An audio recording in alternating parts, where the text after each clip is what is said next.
Okay. All right, so we're going to give you a quick note on why we're supporting civic influencers. It's because we like their short-term and long-term goals. The short-term goals are winning elections, and they do this by training and paying college student activists. Those student activists motivate their fellow college students to vote. And they focus on swing districts, what they call sweet spots, where the new student voters can tip the balance of the local race to the pro-democracy candidates. Their long-term goals are training activist organizers, and they do this particularly in communities that are historically underrepresented. We like both of those goals, so that's why we support them. And now we'd like to introduce Elise. Elise Orlick is Civic Influencer Stakeholder Advisor, and Elise has experience in organizing and advocacy. Thank you both so much. And it is really nice to see some old friends and new faces. Up just introductions. I want to make it just sort of around. Just want to hear from all of you. Questions or thoughts, feel free to drop them in the chat feature, which you can find on the tool, or you can just put your hand up or unmute yourselves to speak out. I also do want to note I am having some internet connectivity issues. I've restarted my router and I'm sitting next to my router. So I've done all I can. If I'm breaking up for a few seconds, I trust everyone will let me know, and thanks for bearing with me otherwise. So I think we are all here because we know there are really serious problems facing our country. And in the last few weeks, we have really seen some of our dearest civil liberties start to be stripped away. And I know that's been worrying for a lot of us. And Civic Influencers' view is that a lot of these problems, they can feel overwhelming, but they can be traced back to assault on our democracy. And I think that makes things a little more digestible, because while assaults on our democracy are themselves another huge issue area, it's something that we have a plan to address. And a few of your comments that I just heard were, Jim mentioned we needing to lift the spirits of young people. I think in Marcy also, you mentioned disillusionment that we're seeing throughout the public right now. I know I've seen a lot of that, and within myself, I've even had to grapple with fighting disillusionment and the despair that it can lead to. And I hope we'll address those concerns. And tonight you'll get to hear from one of our civic influencers and learn about the work they're doing across the country, because we have found some really inspiring, motivated young people who are fighting harder than ever before this year. And they, I think, will show you that there is definitely a path to victory, not only this year, but in the long term, because as Paul mentioned, we are doing this work in the long term. So one number I want you all to keep in mind, which is one of these nuggets, these little kernels of hope, is 4 million. That's how many young people are turning 18 every year in the US, which means since the 2020 election, there have been 8 million people who have turned 18. These young people, including college students and those who are not in college, they can save our democracy. And we're here to share with you our plan to engage them in the midterms in a nonpartisan way to help make sure that pro-democracy candidates are winning. And we're going to share with you how we're doing this in a very strategic way in the elections where those young people can make the biggest difference. I personally got into this work because, as you've heard, I was a student organizer myself. I went to school in Virginia, where it was kind of exciting to be a young organizer because there are elections every single year. So every fall, I was one of those people tabling out in the quad to make sure my peers were registered to vote. If you don't know, it's really good groundwork to say right now that students have a right to vote wherever they go to school. They spend 9 or 10 months of the year there, and it's a constitutionally protected right. I also spent my time canvassing my campus and the community to find other volunteers and voters, and even meeting with elected officials about the issues that were important to myself and my peers. And some of these tactics are exactly the same ones that are in use by our young people across the country. For instance, we have a young civic influencer named Travis Waters at Florida State University.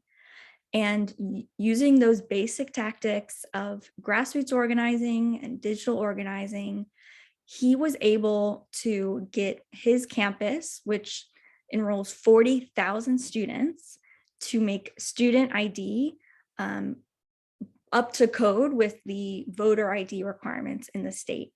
And then additionally, he got his student assembly to pay for some students to upgrade their IDs. So he helped empower 40,000 students to have the means to go to the polls and prove that they could vote there at that polling location. This is just one of our successes. And I'll just take a step back and say, so from that story, you can probably tell civic influencers are college students often, or college age young people who might be working in their community if they're not enrolled at school. And they're engaging their community in elections and the broader democratic process as well, no matter which way they or that community vote. Our civic influencers receive resources, mentorship, training, community, and a stipend of $500 per term. And they also have the opportunity to receive additional stipends if they undertake a data training certification, which I'll talk more about in a minute. So in all, they have the opportunity to earn $2,250 for a full year, while they're also gaining these great skills. The work of our civic influencers starts by helping to create a new data set on their peers. So they will survey their campus about the issues that those young people care about the most. Is it reproductive justice? Is it climate change, the economy? As well as surveying them on the barriers that have kept people from registering or voting. So I want to do a quick little, I have a quick question for you all. What barriers do you think might exist for young people, especially those on college campuses, that make it more difficult for them to vote? And feel free to just take yourself off mute and throw out an answer.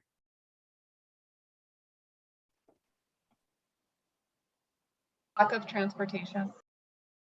Yeah, lack of transportation, especially if their polling place is not on campus. We work at campuses where the polling place is a few miles away. A lot of students don't have cars and there's no public transportation to easily get there. What else?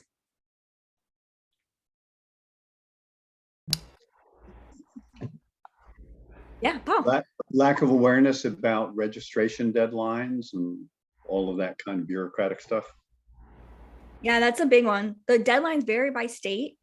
You might have to register 2 months in advance to be able to vote in that election or to be able to get an absentee ballot.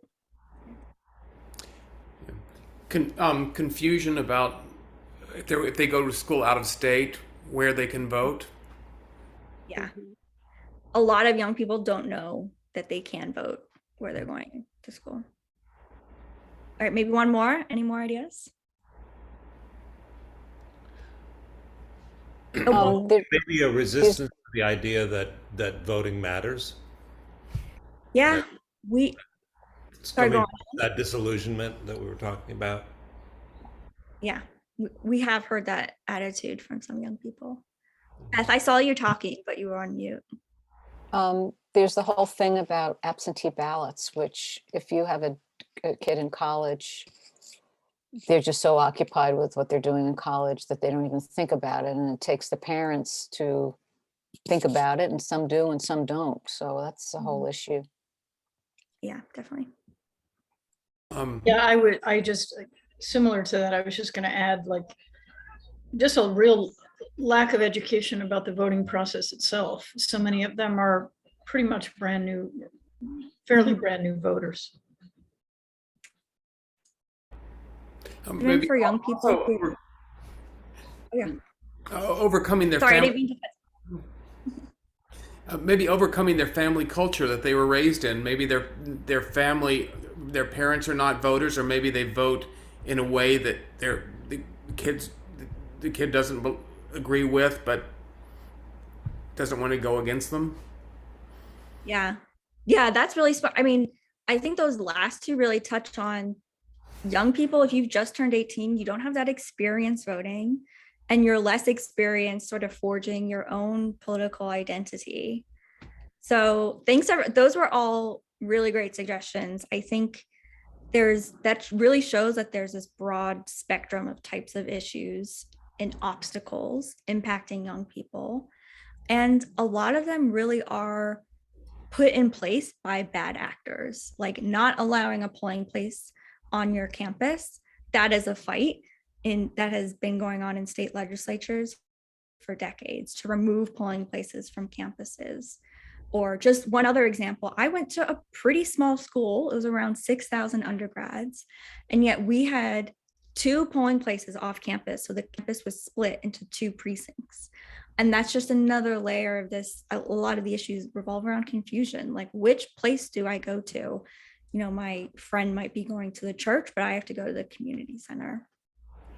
So we know that a lot of those barriers are put in place by those bad actors, or it might just be negligence on the part of the campus, not really being proactive about making sure that their young students are being given that knowledge, which is habit forming for someone's lifelong citizenship. So civic influencers will, after identifying which of those types of barriers comes up most often in their community, they will work to remove those barriers. So as we've heard, there's a whole range of reasons why young people might be voting, and it does vary from campus to campus. So the work that we do has to be really tailored to that community. And then in the meantime, the civic influencers will also make sure their peers are aware of processes to sort of circumvent those policies. So if the polling place is somewhere far away from campus and you can't easily get there on, Tuesdays, you have a full day of classes and work, then are you aware of the vote by mail policies? Do you know that schedule and that process? And have you planned in advance to request an absentee ballot? And sometimes when we can't remove those barriers, we need to make sure that the young person is motivated enough to overcome them by connecting voting to the issue that they care about the most. So if they are a reproductive justice voter and they understand that their race is one that could help determine control of the Senate, and that they have the option to, maybe vote on reproductive justice in the next term, that young person is going to be really motivated to do everything they can to overcome those barriers. So our civic influencers, once they have this data, they work with a state organizer, which is one of our staff people, to come up with that plan of action, and then create the steps, which we call a civic action plan, to create this culture of voting and democracy, which addresses the pressing needs of their community. And they'll use field and digital organizing tactics to engage their peers around this plan, which might be going door to door or texting them or posting a lot on Instagram, or something even, these new tactics that are springing up with the very digitally engaged Gen Z. They might also work with their campus administration to institutionalize voting, which Patrick will be telling you more about. And all this work that they're doing, it takes time. So one of the key features of our work versus other space is that we have been hiring civic influencers since last fall who have made the commitment to stay in that position through the midterms this year. And that means that they have time to build networks on campus, to put some pressure on the campus administration, and to have an edge to make sure that they can accomplish those goals that they set out. So for instance, right now we are actually running a summer program for our civic influencers where they are taking more time to think deeply about their plans for the fall, to make outreach to the other student groups who are really well connected on campus, so that when students get back in September, they can hit the ground running and not waste any time until election day. And just one last note, my own work in college helped show me the role of activism, and it gave me really valuable skills that I use to this day in my career. And it's seeing the impact of that work really led me to where I am now. We've similarly heard from many of our civic influencers that they too plan to pursue futures in activism and politics. And I think that is just one small part of our long-term strategy. If we are training up young leaders and showing them the power of their voice, they will continue to make an impact in this space for decades to come. And, you know, one thing to think about there as we are really sitting with the ramifications of the recent Supreme Court decisions is that the right has had long-term strategies in place for decades that they have acted on. And one thing that pro-democracy candidates and movements have sometimes lacked is a similar long-term strategy. So I think we're working to address that. All right, now you're going to hear from one of these civic influencers themselves, who is going to talk a little bit about what her work has looked like. And then I'll be passing it off to my colleague, Patrick, who's our Chief of Organizing, Advocacy, and Learning.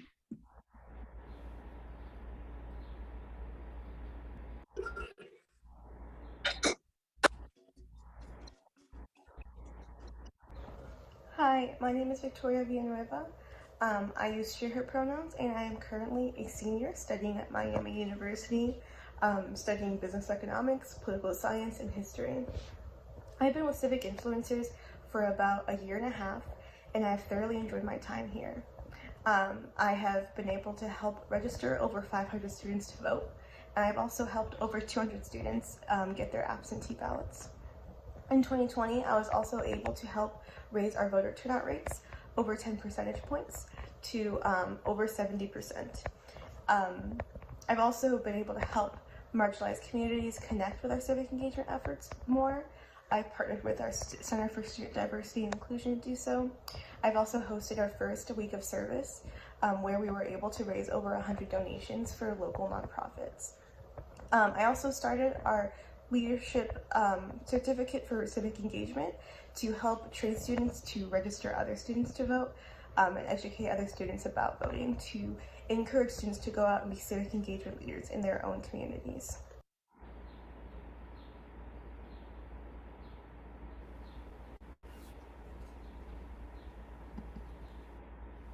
All right, over to you, Patrick. Excellent. Good evening, everyone. I'm so pleased to be with you here today and to talk a little bit more about some of the great things that we're doing with civic influencers. I was thinking about our conversation a little bit earlier about when I had my first time doing any sort of activism or engagement tied around voting. And I think I must have been maybe around the age of my youngest son. I think I remember going with my dad to a march that was it was definitely anti-apartheid, and it was at the local HBCU. I grew up in South Carolina, and I think that was my first sort of identification that average people could take action to make their communities to be something. Hey, Patrick, it's hard to hear you. Can you do anything to? I'm going to move a little bit closer. Are you able to hear me now? It's a little better. Okay.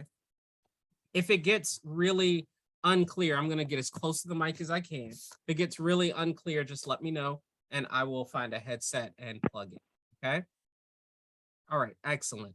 So, I was thinking about the fact that that was like one of the earliest sort of ideas about the way that people could get involved in their communities, really take advantage. And it sounds like a lot of us have had that experience of sort of realizing, hey, I would like to take the opportunity to do more. I want to use the things that I believe in, that I've been taught, and help, make things better for everyone else.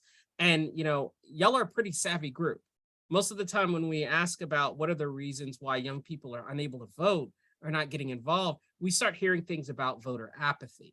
But the data actually tells us exactly what y'all told us, which is that these are folks that want to be involved, but they are having scheduling conflicts. They are not being told about the unique ways that they can participate in. And so we take information like that data, and we then think critically about how we can help these young people get involved. A lot of people think when they hear about civic influencers that we're sort of an old-fashioned sort of approach to civic engagement. We give them a clipboard and send them out to register voters. And we indeed do a fair amount of get out the vote. But these old methods that include, things like spending money or campaign buys or just sort of throwing manpower at the problem is really not enough. And they're often overturned by tactics, that include sowing fear or sowing apathy. So our strategy is to really help reinvigorate democracy by helping young people support the values that they believe in through voting. And then we also use data to identify the places where young people can really make some of the best impact, those sweet spots that we were talking about before. We work to identify districts and states where the margins of victory have been narrow. And there have been specific populations of new voters that Elise was talking about, folks 18 to normally to about 29 or 30, that can really make an impact on who wins. We then use that to figure out where we're going to go to engage and organize young people. And we really seek to work with community colleges, diverse institutions, individuals from marginalized communities that haven't been included, as well as people with disabilities, the LGBTQIA community, people of color. Now, the data tells us that participation really is what matters. And just over the course of this time where we're doing the spring and summer sessions, we've identified 10 Senate, 11 governor, and over 88 House races. But just to give you sort of a sense of why the numbers are important, there are 42,000 students in the 2nd Congressional District in Iowa, okay? And so, those are all of your student groups. Those are folks who could have gone out to the polls. And yet, the margin of victory for their most recent election was 6 votes. And think about that. That means that just looking around at those of us at this session could have swayed or we could have made the decision on who the congressperson was supposed to be in Iowa. Now, when we talk to students who say my vote doesn't matter, or who might even have a hint of apathy, that's the sort of thing that we lead with, because again, that's not opinion, that's the data. 6 votes. That's the gospel choir. That's the Psi-Chi Society. That's the Glee Club. That's not even the football team. That's like, the supporters of the football team. It's really important that we point out that lack of engagement and not paying attention to what's going on in your communities can lead us into a bad place. But then even more so, we show them that there are opportunities for young people to make a difference. And I'll say a little bit that idea about young people being apathetic, we've not really seen that. We've not seen that in our data. We've not seen that in the young people we've been working with. So that tells us that that's the sort of rhetoric that's used to keep them from participating, to keep them from being those 6 votes that can change their communities. So we do more than just giving them clipboards, as Elise mentioned. We work with influencers on colleges to first do a couple things. First, we want to create a culture of civic engagement. So we work with their colleges and their administrations to really talk to them about making voting a core value for every student that's on the campuses of the schools that we partner with. Now, we're able to do this because, like we said, we're a nonpartisan organization. So we are not looking to sway the student body one way or the other. We just want them to be engaged and involved, competent voters. And so we're able to build strong relationships with the students because we talk about the culture of voting and the culture and the importance that it brings. And then we talk to them about how they can take their core values and lead it towards making decisions that'll work for them. This is really important, especially as we've been talking to a lot of Black, Latinx, and LGBTQIA student communities, folks who've been marginalized or separated from the concept of voting. We also work with a lot of individuals that support these sorts of groups, as well as individuals with disabilities. My background, in addition to education policy, is also significantly involved with disability policy. And it's been really exciting to see a lot of the youth advocacy movement that's involved with disability show up, because it crosses all races and socioeconomic groups and genders. And so we're also seeing, a very brown community. In some cases, the disability community is also a very queer community. So there's lots of discussions about being gender fluid or asexual or pan, and how taking those values of inclusion can further be a part of how we think about voting. How do we make voting accessible for everyone? So it's a reminder really for us in the work that we're doing that we're not just, increasing the number of voters, but we're creating a generation of informed citizens. Like Elise was saying, playing that long game so that we not only have young people now understand how to connect the issues they care about to voting, but then they become a future electorate in which they pass that information on to their friends. So not just me as an old person going to the university and telling kids to vote, but learning from the people you respect, you're in class with, you're in intramural teams with, you're in dorms with, and having them talk about voting. This summer, we've even been doing more so with that. Like Kathleen mentioned earlier, we just had one of our state organizers do a whole presentation on how to share the concepts of voting with your family and communities, especially big for our Latinx, our BIPOC, our Black and Brown folks who come from tight-knit communities who, like we said, may have been marginalized from voting. They're more likely to listen to friends and family than just someone coming in from the outside. We've also done some really exciting work on digital storytelling and pride. In a couple of weeks, I'll even be doing one on accessible voting to support people with disabilities and chronic illnesses. Through your support, this is the sort of work that we are able to do. We're able to make sure that young people learn to see voting as a tool to create inclusive communities and align their values and basically create the spaces that they want to be in. So I know now we're going to open the floor a little bit to questions. It's super exciting still to talk to y'all. I can't wait to tell you more about some of the unique things that we've been doing on the ground with the civic influencers and how you can help. So Elise, I'll pass it back to you. Thanks so much, Patrick. And I'll pass it right back to the floor. Who has, I know we've given you a lot of info about the work we're doing tonight. So what resonates with you and what do you still have questions about?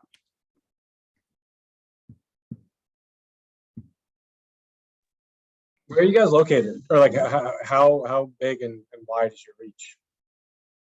Yeah, thanks for the question, Gabe. So we actually are a fully remote organization. I don't think we've ever had a permanent in-person office, which is great because I can live on the West Coast and work closely with my colleagues over there in New Jersey. And I think that also helps us to have the national presence that we do. You know, we have state organizers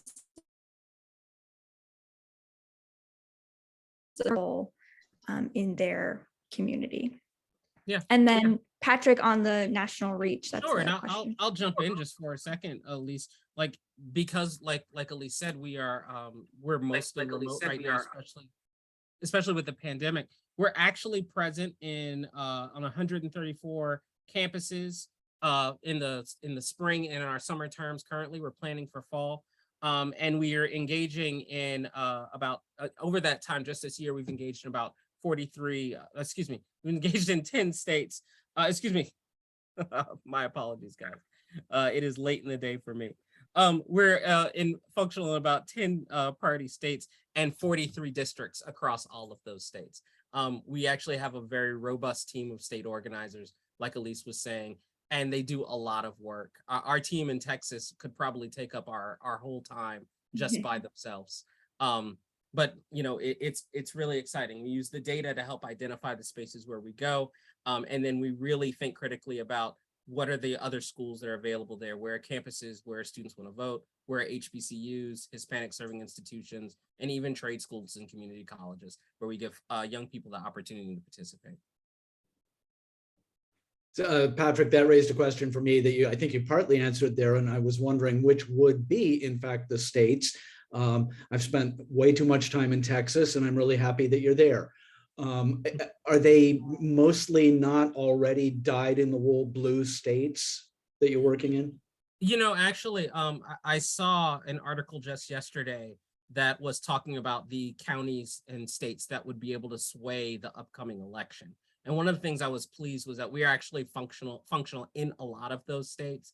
Our big ones include Texas, Georgia, Florida, North Carolina, South Carolina, Virginia, Pennsylvania, Wisconsin, Michigan, and Ohio. And one of the fun things too is there's even sort of some additional priority districts in which we are sort of just paying attention or saying, you know, if there's opportunities to support young people there, we'll reach out to them as well.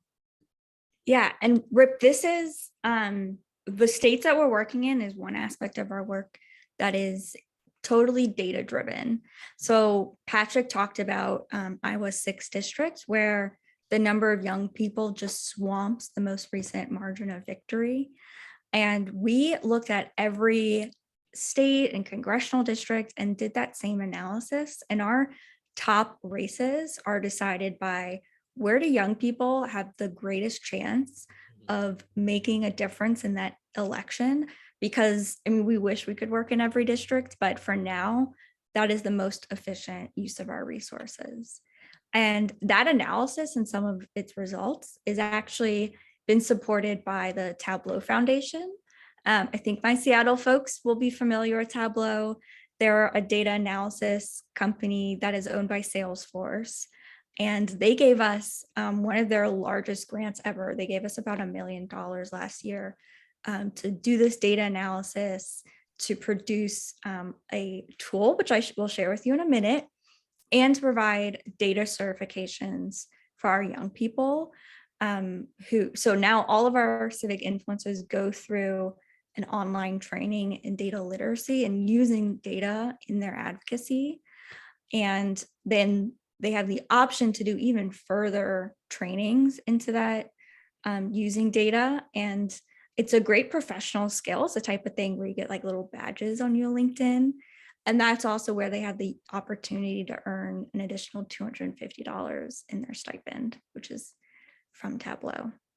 And then I'm going to just drop a link in the chat to this really great tool that we put together with them. I would share my screen, but I'm sure I would suck up the rest of the time if I dived into this. So we will also share this link with you in our follow-up materials. But this is what we call our Civic Influencers Heat Map. So it will show you by shading of the states where our priority work is concentrated. And then we are in the process of filling out this map. But if you click into certain states and districts, you can see that margin of victory versus how many young people are there and where we are working.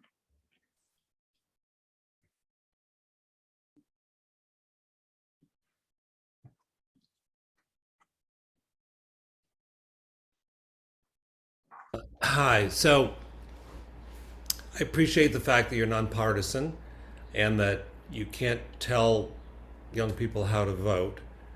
But I'm wondering how you deal with what I view as a reality that if we don't put Democrats in power, our democracy is seriously threatened. And I guess I'm wondering how this can be addressed in the way within what you do. Is it partly how you are choosing where you're going and the predictability of how you think those young people will vote? Is it in discussions with them about their values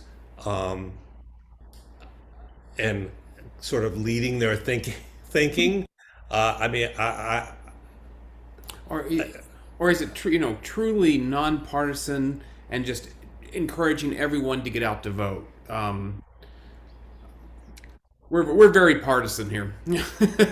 yeah, we have to be at this point. I mean, So that's yeah, it's Yep. stumbling We out all are. the words. We hear where you're coming from.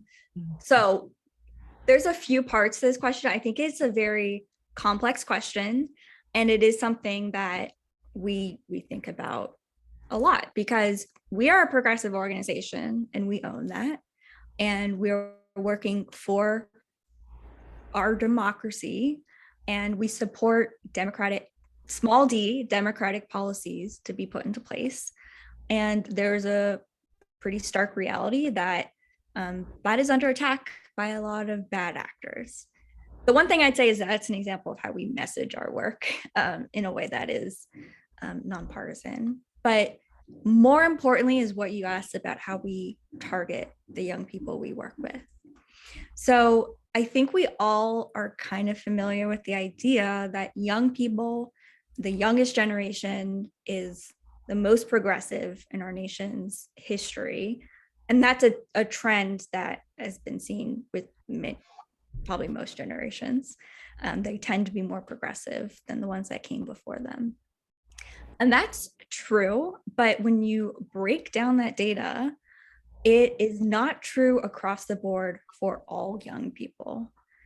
So in the 2020 election, if you looked at results within, let's say, just Georgia, 62% of white youth, defined as 18 to 29 in Georgia, voted for Trump.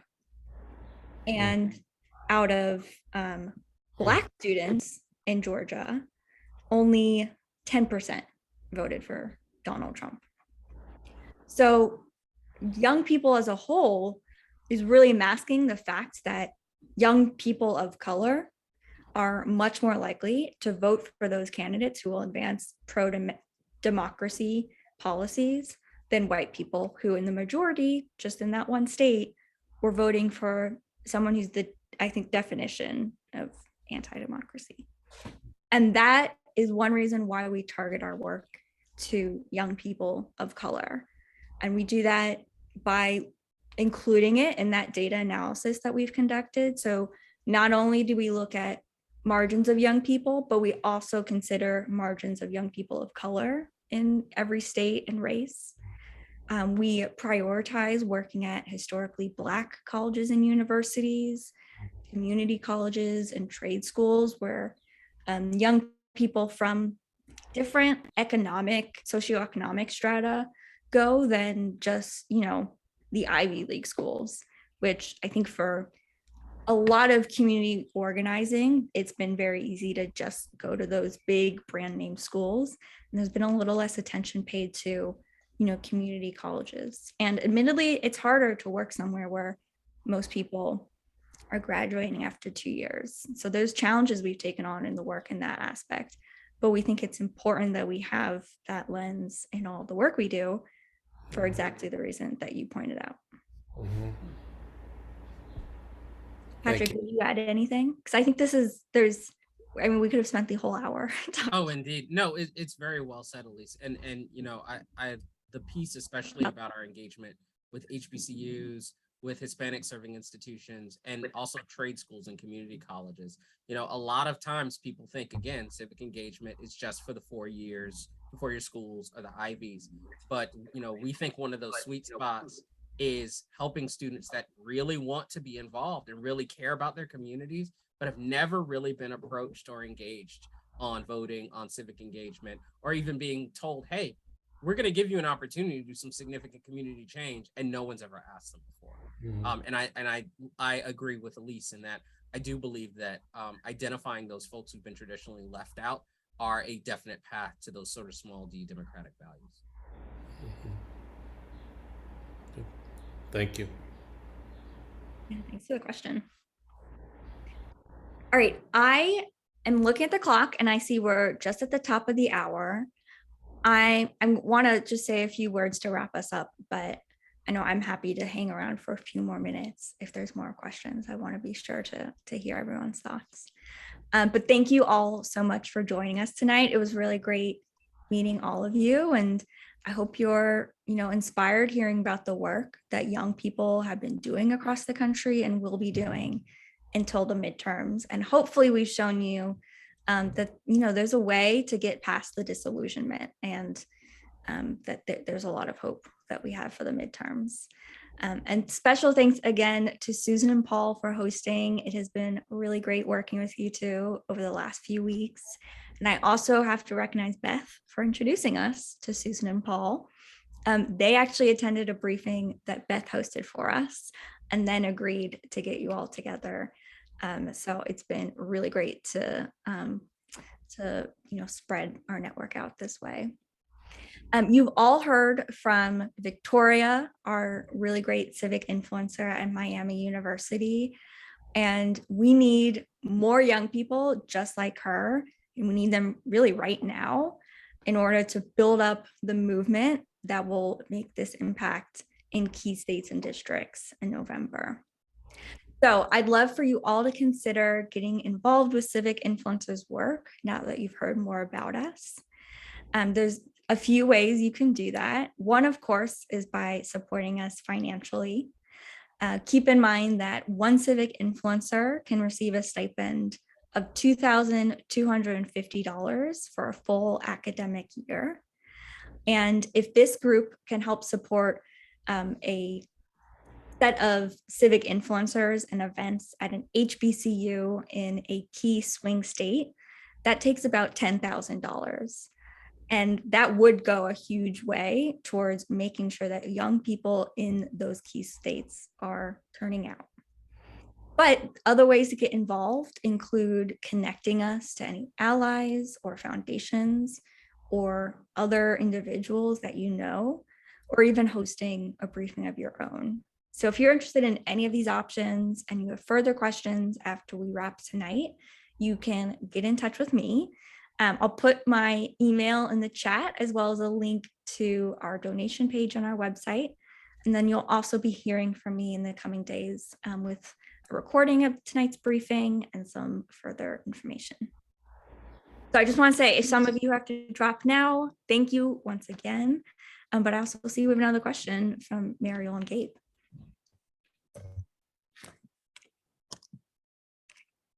Sorry, can I ask where you get your funding from? Is it like, do you have grants or I imagine it's not mostly from small dollar donors? Yeah, well, I should have expected this question from Gabe since you work in our world. We get a combination of individual gifts and foundation giving to support our work. The majority traditionally has been from individual donors of all giving levels. And then in about the last year, we've had increasing support from foundations, including the Tableau Foundation and others. Yeah, Bill? Yeah, do you organize in trade and vocational schools? Yes, actually very much so. And it's funny you ask that. That's actually one of our main targets that we are working on for our upcoming fall term. And it's one of those things where it just feels also like an opportunity that a lot of folks haven't really just taken stock of. Like there's numerous, schools tied to either chiropractic, barber schools, beauty schools, trade and technical schools. And again, these are people that will work in their community. They care about it, but they've never been asked to do any civic engagement. So we actually are targeting a fairly large list of schools in every district that we're currently in. And we're always looking for connections as well to any trade or community colleges that you're either aware of or work with so that we can give them the opportunities as well. Thank you. They're often from those communities. Exactly. I mean, those are the folks that have already made the biggest investment and would probably even have the largest payout. They don't always get asked by the large scale campaigns who are just looking for young numbers or, folks who just want to say that they were in a spot. So we're really excited to be able to say, that we have opportunities and can give actual financial support to students who are likely to put it right back in their home communities. Yeah, it helped us a lot in the first Obama campaign here in New Hampshire. Indeed, indeed. Thank you. And our hosts. Oh, okay, yeah, hi. I remember in the presentation that you, Beth, hosted for Civic Influencers, that there were a lot of slides that showed the how elections were won by the young people voting in certain districts where the margin was very, was close. You know what I'm trying to say? In swing areas, that young people's votes made a really big difference. And I'm wondering, since we're not going to be seeing those slides tonight, are those slides on your website if people want to look? We can look. So Kathleen, you said right. You're breaking So I up there. don't. You're breaking up, Elise.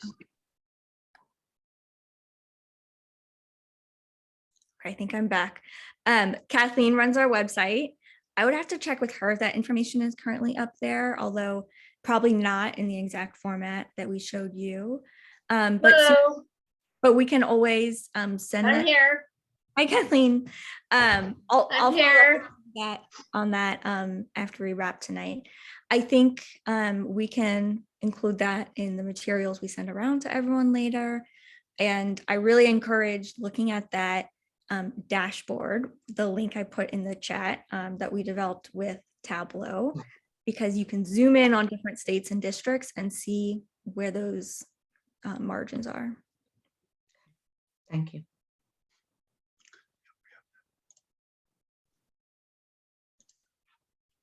All right. Are there any last questions?